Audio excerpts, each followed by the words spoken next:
जंगल के बीच एक पुराना बक्सा दबा हुआ मिला। उसके ऊपर एक अजीब वाक्य लिखा था, जो इसे खोलेगा उसे पहले खुद को पहचानना होगा। एक युवक ने जैसे ही वो बक्सा खोला, उसके अंदर जो चीज थी उसने उसकी पूरी जिंदगी बदल दी। लेकिन असली सवाल ये है, उस बक्से के अंदर आखिर था क्या? बहुत समय पहले की बात है। एक शांत वन के किनारे एक छोटा सा आश्रम था। चारों ओर ऊंचे पेड़, हल्की हवा और पक्षियों की आवाजों के बीच वो स्थान बहुत शांत और पवित्र लगता था। उसी आश्रम में एक ज्ञानी गुरु रहते थे। लोग दूर दूर से उनके पास आते थे, क्योंकि कहा जाता था कि उनके पास जीवन के हर प्रश्न का उत्तर होता है। गुरु का जीवन बहुत सरल था। वे सुबह जल्दी उठते, ध्यान करते, फिर अपने शिष्यों को जीवन के बारे में समझाते। उनके पास कई शिष्य थे, लेकिन उनमें से एक शिष्य ऐसा था जो अक्सर गहरी सोच में डूबा रहता था। वो हर बात को समझना चाहता था। उसके मन में हमेशा कोई न कोई प्रश्न उठता रहता था। एक दिन सुबह का समय था। सूरज की हल्की किरणें पेड़ों के बीच से होकर आश्रम के आंगन में पड़ रही थीं।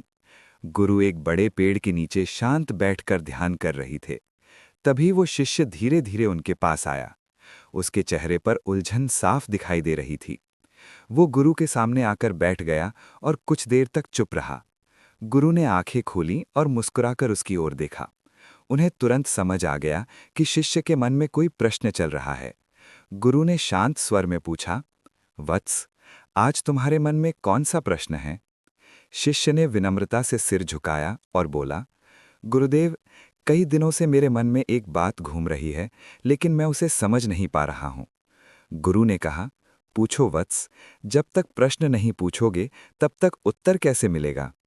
शिष्य कुछ पल तक सोचता रहा, फिर बोला, गुरुदेव, मैं अक्सर देखता हूं कि इस दुनिया में सभी लोगों के पास लगभग एक जैसा जीवन होता है। सभी के पास दो हाथ, दो पैर और एक दिमाग होता है। सभी के पास दिन के वही 24 घंटे होते हैं। फिर भी कुछ लोग जीवन में बहुत आगे निकल जाते हैं और कुछ लोग पूरी जिंदगी संघर्ष ही करते रहते हैं। ऐसा क्यों होता है? गुरु कुछ क्षण तक शांत रहे। ऐसा लगा जैसे वे उस प्रश्न को बहुत गहराई से सुन रहे हों। फिर उन्होंने धीरे से कहा, वत्स, ये प्रश्न केवल तुम्हारे मन में नहीं उठता। ये प्रश्न हर उस व्यक्ति के मन में उठता है जो जीवन को समझना चाहता है। शिष्य ध्यान से सुन रहा था। गुरु ने आगे कहा, अक्सर लोग सोचते हैं कि सफलता केवल भाग्य से मिलती है, लेकिन सच ये है कि भाग्य से ज्यादा महत्व इंसान की आदतों का होता है। शिष्य ने आश्चर्य से पूछा, आदतों का? गुरु ने सिर हिलाया और बोले, हाँ वत्स, इंसान की आदतें ही तय करती हैं कि वो अपने जीवन को किस दिशा में ले जाएगा। कुछ आदतें ऐसी होती हैं जो इंसान को धीरे धीरे ऊपर उठाती हैं, और कुछ आदतें ऐसी होती हैं जो उसे नीचे गिराती रहती हैं। शिष्य अब और भी उत्सुक हो गया। उसने कहा, गुरुदेव, क्या आप मुझे उन आदतों के बारे में बता सकते हैं? गुरु मुस्कुराए और बोले, बताऊंगा वत्स, लेकिन उससे पहले तुम्हें एक बात समझनी होगी। शिष्य ने कहा, कौन सी बात गुरुदेव? गुरु ने पास रखे एक छोटे से मिट्टी के घड़े की ओर इशारा किया और बोले, इस घड़े को देखो। ये अचानक एक दिन में नहीं बना। इसे बनाने में समय लगा, धैर्य लगा और बार बार कोशिश करनी पड़ी। शिष्य घड़े को ध्यान से देखने लगा। गुरु बोले, ठीक उसी तरह इंसान का जीवन भी धीरे धीरे बनता है। हर दिन की छोटी छोटी आदतें मिलकर उसका भविष्य बनाती हैं। शिष्य ने धीरे से पूछा, तो क्या इसका मतलब यह है कि अगर इंसान अपनी आदतें बदल ले तो उसका जीवन भी बदल सकता है? गुरु ने कहा, हाँ वत्स, यही जीवन का सबसे बड़ा रहस्य है। ये सुनकर शिष्य के मन में एक नई जिज्ञासा जाग उठी। उसने कहा, गुरुदेव, अगर ऐसा है तो कृपया मुझे बताइए कि वे कौन सी आदतें हैं जो इंसान को सफल बनाती हैं और कौन सी आदतें उसे पीछे रखती हैं। गुरु कुछ देर तक चुप रहे। हवा धीरे धीरे बह रही थी और पेड़ों की पत्तियां हिल रही थीं। आश्रम का वातावरण बिल्कुल शांत था। फिर गुरु ने धीरे से कहना शुरू किया, वत्स, दुनिया में अधिकतर लोग एक बहुत बड़ी गलती करते हैं। शिष्य ने पूछा, कौन सी गलती गुरुदेव? गुरु बोले, वे सुनते कम हैं और बोलते ज्यादा हैं। शिष्य कुछ देर तक सोचता रहा। गुरु ने आगे कहा, जो लोग जीवन में आगे बढ़ते हैं वे पहले सुनना सीखते हैं। वे सामने वाले की बात को समझने की कोशिश करते हैं। कुछ देर के लिए दोनों के बीच मौन छा गया। फिर गुरु ने कहा, लेकिन ये केवल पहली बात है वत्स, अभी बहुत कुछ समझना बाकी है। शिष्य अब पूरी तरह ध्यान से बैठा था। उसके मन में अब एक अलग ही उत्सुकता थी। उसे महसूस हो रहा था कि वो आज कुछ बहुत महत्वपूर्ण सीखने वाला है। गुरु ने शांत स्वर में कहा, वत्स, जीवन में सफल बनने के लिए इंसान को सबसे पहले अपने मन को समझना पड़ता है। शिष्य ने पूछा, मन को समझना क्यों जरूरी है गुरुदेव? गुरु ने उत्तर दिया, क्योंकि मन ही इंसान को आगे भी ले जाता है और वही उसे रोक भी देता है। शिष्य की आंखों में अब जिज्ञासा और गहरी हो गई थी। वो समझ रहा था कि गुरु धीरे धीरे उसे किसी बहुत गहरी बात की ओर ले जा रहे हैं। गुरु ने उसकी ओर देखते हुए कहा, वत्स, अगर तुम सच में समझना चाहते हो कि सफलता का मार्ग क्या है, तो तुम्हें धैर्य के साथ सुनना होगा। शिष्य ने तुरंत कहा, गुरुदेव, मैं पूरी श्रद्धा से सुनने के लिए तैयार हूं। गुरु हल्के से मुस्कुराए। उन्होंने कहा, अच्छा वत्स, तो आज से हम इस विषय को धीरे धीरे समझना शुरू करेंगे। शिष्य ने पूछा, क्या इसका मतलब यह है कि ये सीख एक दिन में पूरी नहीं होगी? गुरु बोले, नहीं वत्स, कुछ बातें ऐसी होती हैं जिन्हें समझने में समय लगता है। फिर गुरु ने आकाश की ओर देखते हुए कहा, जैसे सूरज धीरे धीरे उगता है और पूरे आकाश को रोशन कर देता है, वैसे ही ज्ञान भी धीरे धीरे मन को प्रकाशित करता है। शिष्य शांत बैठा गुरु की बातों को सुन रहा था। उसके मन में अब पहले से ज्यादा धैर्य था। उसे महसूस हो रहा था कि आज की ये शुरुआत उसके जीवन को एक नई दिशा देने वाली है। गुरु ने अंत में धीरे से कहा, वत्स, आज हमने केवल शुरुआत की है। कल मैं तुम्हें वो दूसरी बात बताऊंगा जो इंसान के जीवन को बदल सकती है। शिष्य ने आदर के साथ गुरु को प्रणाम किया। उसके मन में अब एक ही विचार चल रहा था, अगर जीवन सच में आदतों से बनता है तो शायद आज से उसका जीवन भी बदलने वाला है। और इसी विचार के साथ आज की बातचीत समाप्त हो गई, लेकिन शिष्य के मन में उठी जिज्ञासा अभी शांत नहीं हुई थी। उसे इंतजार था अगले दिन का, जब गुरु उसे जीवन की अगली गहरी बात समझाने वाले थे। घने जंगल के किनारे बने छोटे से आश्रम में उस सुबह का वातावरण असामान्य रूप से शांत था। पेड़ों की ऊंची शाखाओं से छनकर आती धूप जमीन पर हल्के हल्के उजाले के टुकड़े बिखेर रही थी। पक्षियों की आवाजें भी मानो धीमी हो गई थी, जैसे वे भी किसी महत्वपूर्ण बात के होने का इंतजार कर रही हों। आरव पूरी रात सो नहीं पाया था। गुरु की बात उसके मन में बार बार घूम रही थी। सुबह होते ही तुम जंगल के भीतर जाओगे और जब तक उत्तर ना मिल जाए वापस मत आना। ये कोई साधारण बात नहीं थी। गुरु ने उसे पहले कभी इस तरह अकेले जंगल में नहीं भेजा था। सुबह होते ही वो आश्रम के बाहर खड़ा था। उसके चेहरे पर हल्की चिंता और उत्सुकता दोनों दिखाई दे रही थी। तभी गुरु धीरे धीरे चलते हुए उसके पास आए। उनके चेहरे पर वही शांत मुस्कान थी जो हमेशा रहती थी। आरव ने हाथ जोड़कर पूछा, गुरुदेव, मुझे जंगल में क्या ढूंढना है? गुरु ने उसकी आंखों में देखते हुए कहा, उत्तर। आरव थोड़ी देर चुप रहा, फिर बोला, लेकिन किस प्रश्न का उत्तर? गुरु ने शांत स्वर में कहा, उसी प्रश्न का जो तुम इतने दिनों से मुझसे पूछ रहे हो। आरव समझ गया, वही प्रश्न, कुछ लोग जीवन में आगे क्यों बढ़ जाते हैं और कुछ लोग हमेशा पीछे क्यों रह जाते हैं। गुरु ने धीरे से कहा, आज तुम्हें इसका उत्तर खुद देखना होगा। आरव ने सिर झुका लिया और जंगल की ओर चल पड़ा। जैसे जैसे वो अंदर जाता गया, जंगल और घना होता गया। हवा ठंडी थी, लेकिन उसके भीतर बेचैनी बढ़ती जा रही थी। उसने सोचा, गुरुदेव ने मुझे यहाँ क्यों भेजा है? यहाँ तो सिर्फ पेड़, पत्थर और जानवर हैं, इनसे मुझे उत्तर कैसे मिलेगा? चलते चलते वो काफी दूर निकल आया। तभी उसकी नज़र एक जगह पड़ी। एक छोटा सा पौधा जमीन से निकलने की कोशिश कर रहा था। उसके ऊपर एक भारी पत्थर आकर गिर गया था। पत्थर इतना बड़ा था कि पौधा पूरी तरह दब चुका था, लेकिन आश्चर्य की बात यह थी कि पौधा अभी भी हार नहीं मान रहा था। उसकी पतली सी डंडी पत्थर के किनारे से मुड़कर ऊपर की ओर निकलने की कोशिश कर रही थी। आरव वहीं खड़ा होकर उसे देखने लगा। उसने सोचा, इतना छोटा पौधा और इतना बड़ा पत्थर, ये तो कभी बाहर नहीं निकल पाएगा। लेकिन कुछ देर तक देखने के बाद उसे महसूस हुआ कि पौधा सचमुच धीरे धीरे ऊपर की ओर बढ़ रहा है, बहुत धीमी गति से, लेकिन लगातार। आरव के मन में सवाल उठा, इसे कैसे पता कि इसे ऊपर ही बढ़ना है? इसे कैसे पता कि ऊपर रोशनी है? तभी पीछे से एक परिचित आवाज आई, क्योंकि ये हार मानना नहीं जानता। आरव चौंक कर पीछे मुड़ा। गुरु उसके पीछे खड़े थे। आरव हैरान रह गया, गुरुदेव, आप यहाँ? गुरु ने मुस्कुराकर कहा, मैं देखना चाहता था कि तुम क्या देखते हो। आरव ने पौधे की ओर इशारा किया और बोला, गुरुदेव, ये पौधा पत्थर के नीचे दबा हुआ है, फिर भी ऊपर आने की कोशिश कर रहा है। गुरु ने धीरे से कहा, और तुम क्या सोचते हो, ये ऐसा क्यों कर रहा है? आरव ने थोड़ा सोचकर कहा, शायद क्योंकि यही इसका स्वभाव है। गुरु ने सिर हिलाया, सही कहा, लेकिन इसमें एक और बात है। आरव उत्सुक हो गया, कौन सी बात? गुरु ने कहा, इस पौधे को ये नहीं पता कि पत्थर कितना भारी है, इसे ये भी नहीं पता कि वो बाहर निकल पाएगा या नहीं। उसे सिर्फ एक ही चीज पता है, उसे बढ़ना है। आरव कुछ देर तक चुप रहा। गुरु ने आगे कहा, इंसान की सबसे बड़ी समस्या ये है कि वो शुरुआत करने से पहले ही हार मान लेता है। वो पहले ही सोच लेता है कि रास्ता कठिन है। आरव ने धीरे से कहा, लेकिन गुरुदेव, अगर रास्ता सचमुच कठिन हो तो? गुरु मुस्कुराए, कठिन रास्ता ही इंसान को मजबूत बनाता है। इतना कहकर गुरु थोड़ा आगे बढ़े। उन्होंने जंगल के भीतर की ओर इशारा किया, लेकिन ये तो सिर्फ शुरुआत है। आरव ने आश्चर्य से पूछा, शुरुआत? गुरु ने कहा, हाँ, अभी तुमने सिर्फ एक पौधे को देखा है, लेकिन जंगल में ऐसी कई चीजें हैं जो तुम्हें जीवन का सच सिखा सकती हैं। आरव ने पूछा, और मुझे उन्हें ढूंढना होगा? गुरु ने कहा, नहीं, उन्हें देखना होगा। आरव समझ नहीं पाया। तभी गुरु ने धीरे से कहा, चलो मैं तुम्हें एक जगह दिखाता हूँ। दोनों जंगल के अंदर और आगे बढ़ने लगे। रास्ता अब पहले से ज्यादा घना था।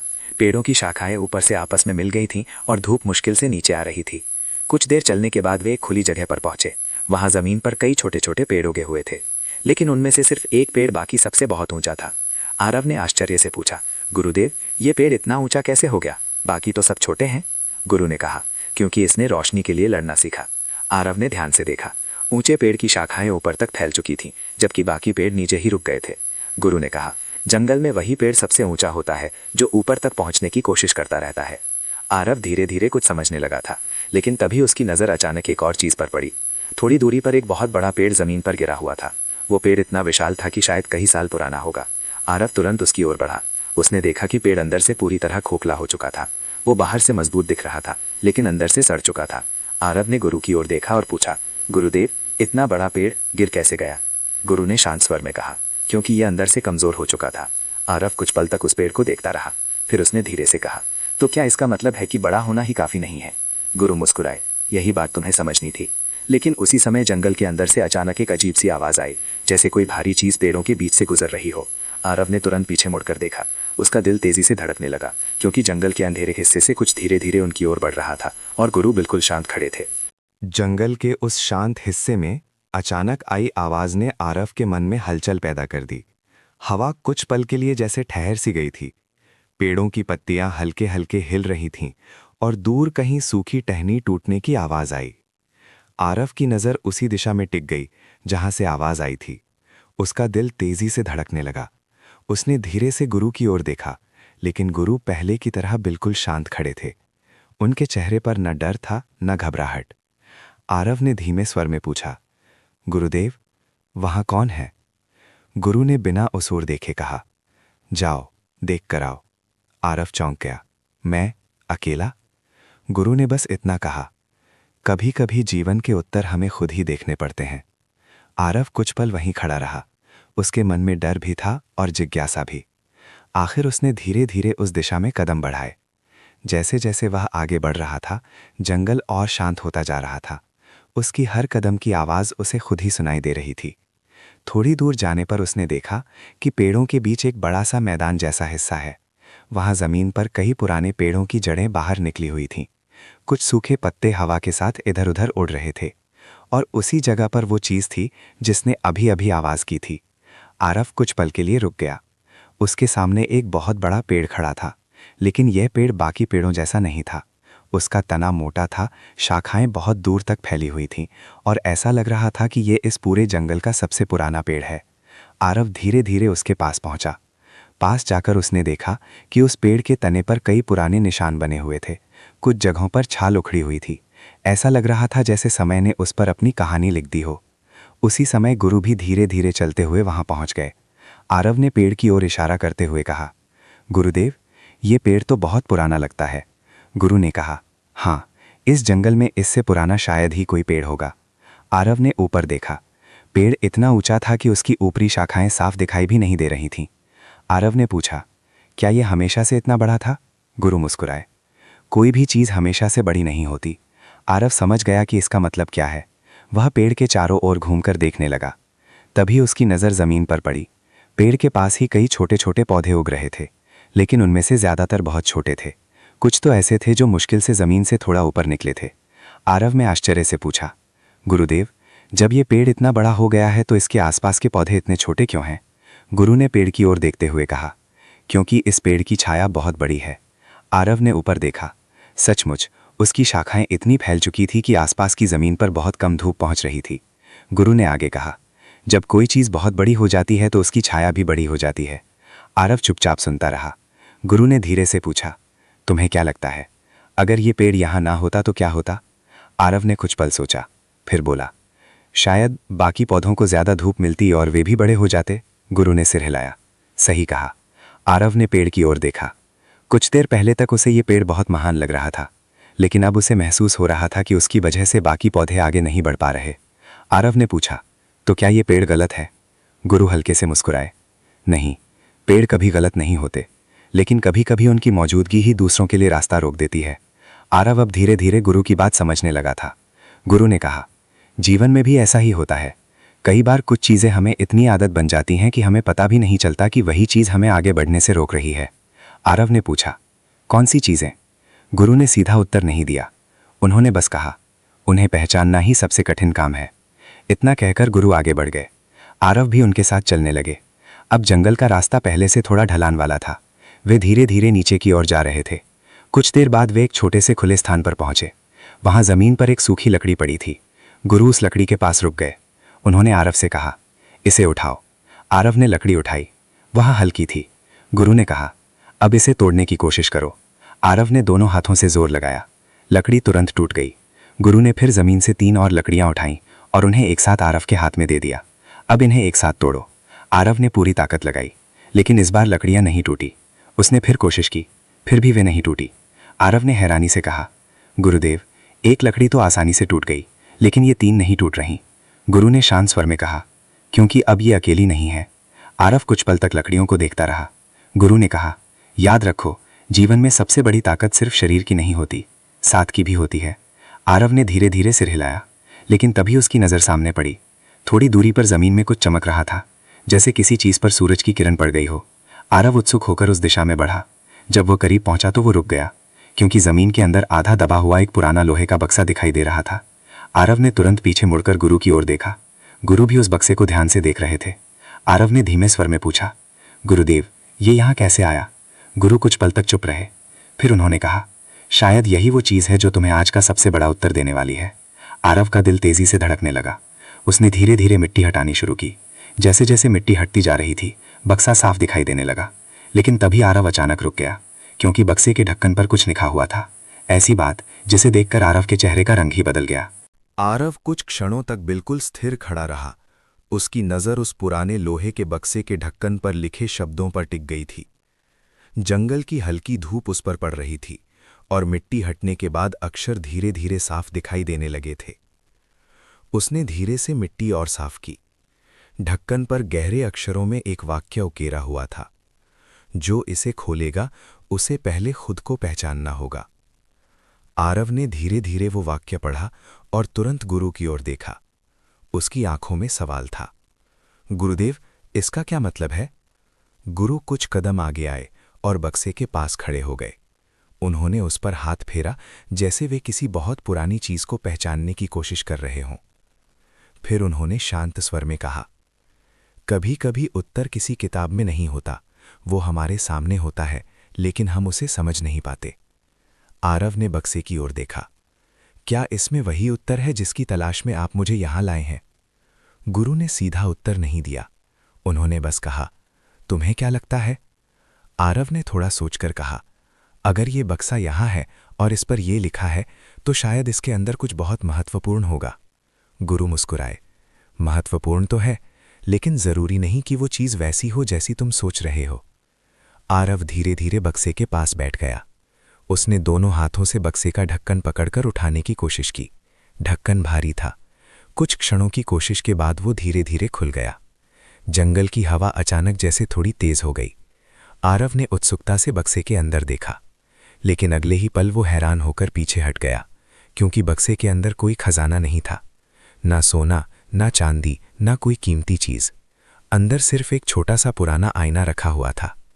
आरव ने कुछ पल तक उस आईने को देखा, फिर उसने उसे हाथ में उठा लिया। जैसे ही उसने आईने में देखा, उसे अपना ही चेहरा दिखाई दिया। वो और भी ज्यादा उलझ गया। गुरुदेव, इसमें तो सिर्फ आईना है। गुरु ने धीरे से कहा। हाँ। आरव ने पूछा, लेकिन इसका मतलब क्या है? इसके अंदर तो कुछ भी नहीं है। गुरु उसके पास आकर खड़े हो गए। उन्होंने कहा, अंदर सब कुछ है, अगर तुम समझ सको। आरव ने फिर आईने में देखा। उसे सिर्फ अपना ही चेहरा दिखाई दे रहा था। गुरु ने कहा, तुम इतने समय से मुझसे पूछ रहे थे कि कुछ लोग जीवन में आगे क्यों बढ़ जाते हैं और कुछ लोग पीछे क्यों रह जाते हैं। आरव ने सिर हिलाया। हाँ गुरुदेव, यही तो मेरा प्रश्न था। गुरु ने शांत स्वर में कहा, उसका उत्तर इसी आईने में है।